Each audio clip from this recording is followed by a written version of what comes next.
Chapter 3. In quest of a solution, it was 5:30 before Holmes returned. He was bright, eager, and in excellent spirits, a mood which in his case alternated with fits of the blackest depression. "There is no great mystery in this matter," he said, taking the cup of tea which I had poured out for him. "The facts appear to admit of only one explanation." "What? You have solved it already?" "Well, that would be too much to say. I have discovered a suggestive fact, that is all. It is, however, very suggestive. The details are still to be added.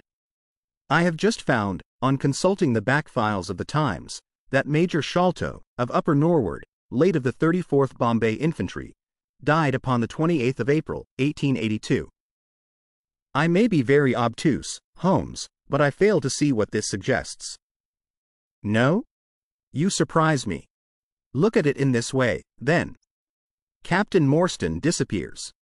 The only person in London whom he could have visited is Major Sholto. Major Sholto denies having heard that he was in London. 4 years later, Sholto dies. Within a week of his death, Captain Morstan's daughter receives a valuable present, which is repeated from year to year, and now culminates in a letter which describes her as a wronged woman. What wrong can it refer to except this deprivation of her father? And why should the presents begin immediately after Sholto's death, unless it is that Sholto's heir knows something of the mystery and desires to make compensation? Have you any alternative theory which will meet the facts? But what a strange compensation! And how strangely made! Why, too, should he write a letter now, rather than 6 years ago? Again, the letter speaks of giving her justice. What justice can she have? It is too much to suppose that her father is still alive. There is no other injustice in her case that you know of. There are difficulties.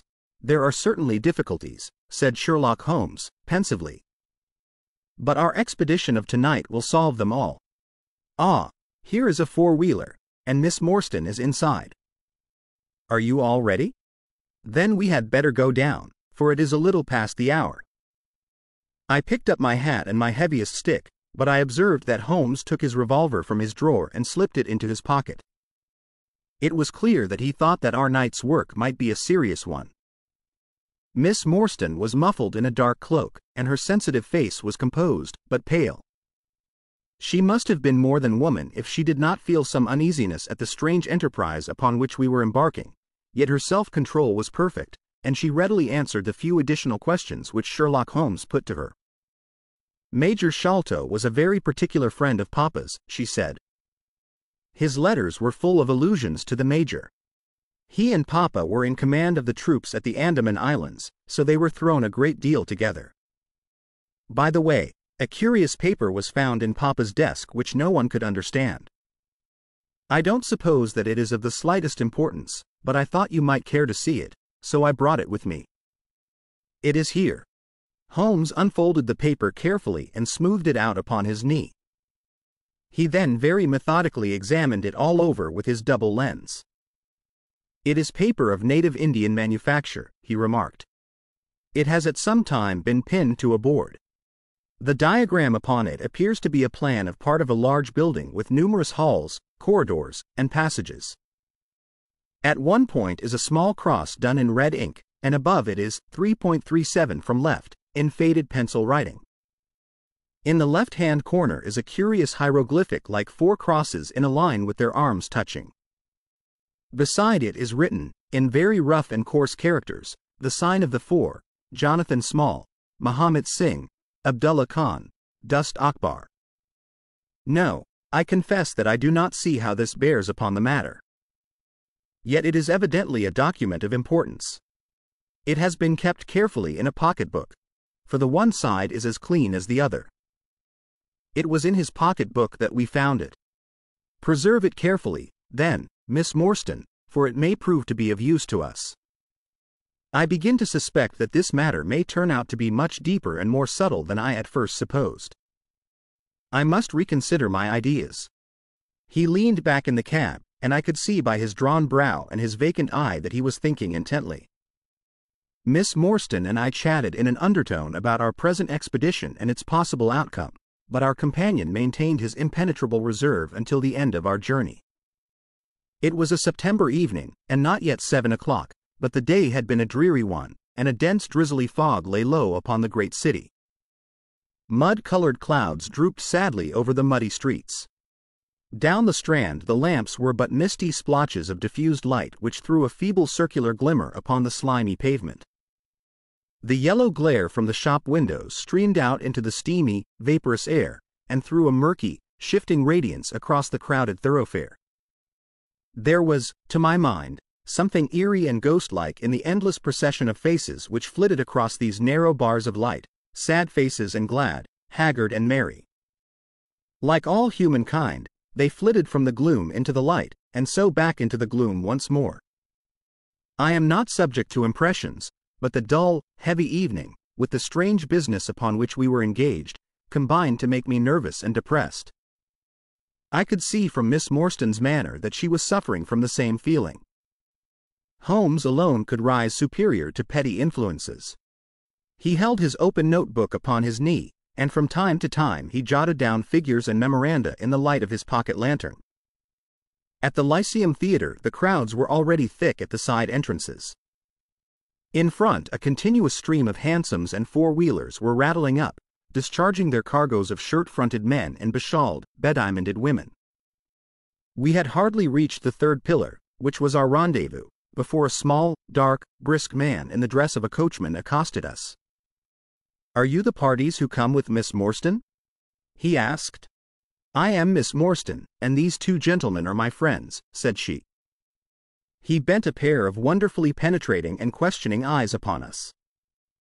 "You will excuse me, miss," he said with a certain dogged manner, "but I was to ask you to give me your word that neither of your companions is a police officer." "I give you my word on that," she answered. He gave a shrill whistle, on which a street Arab led across a four-wheeler and opened the door. The man who had addressed us mounted to the box, while we took our places inside. We had hardly done so before the driver whipped up his horse, and we plunged away at a furious pace through the foggy streets. The situation was a curious one. We were driving to an unknown place, on an unknown errand.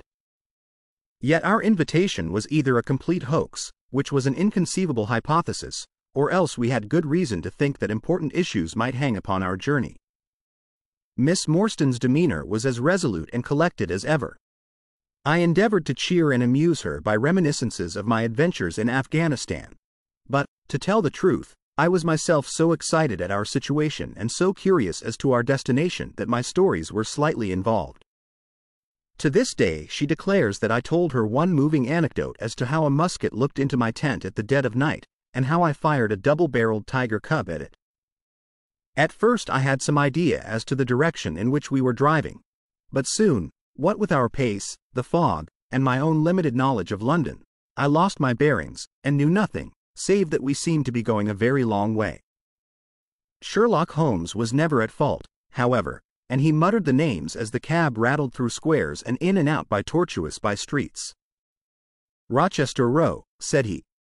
"Now Vincent Square. Now we come out on the Vauxhall Bridge Road. We are making for the Surrey side, apparently. Yes, I thought so. Now we are on the bridge. You can catch glimpses of the river." We did indeed bet a fleeting view of a stretch of the Thames with the lamps shining upon the broad, silent water, but our cab dashed on, and was soon involved in a labyrinth of streets upon the other side. "Wordsworth Road," said my companion.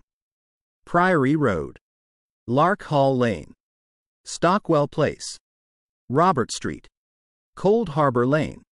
Our quest does not appear to take us to very fashionable regions." We had, indeed, reached a questionable and forbidding neighborhood. Long lines of dull brick houses were only relieved by the coarse glare and tawdry brilliancy of public houses at the corner. Then came rows of two-storied villas, each with a fronting of miniature garden, and then again interminable lines of new staring brick buildings, the monster tentacles which the giant city was throwing out into the country. At last the cab drew up at the third house in a new terrace. None of the other houses were inhabited, and that at which we stopped was as dark as its neighbors, save for a single glimmer in the kitchen window. On our knocking, however, The door was instantly thrown open by a Hindu servant clad in a yellow turban, white loose-fitting clothes, and a yellow sash. There was something strangely incongruous in this oriental figure framed in the commonplace doorway of a third-rate suburban dwelling house. "The Sahib awaits you," said he, and even as he spoke there came a high piping voice from some inner room. "Show them in to me, Khitmatgar," it cried. "Show them straight in to me."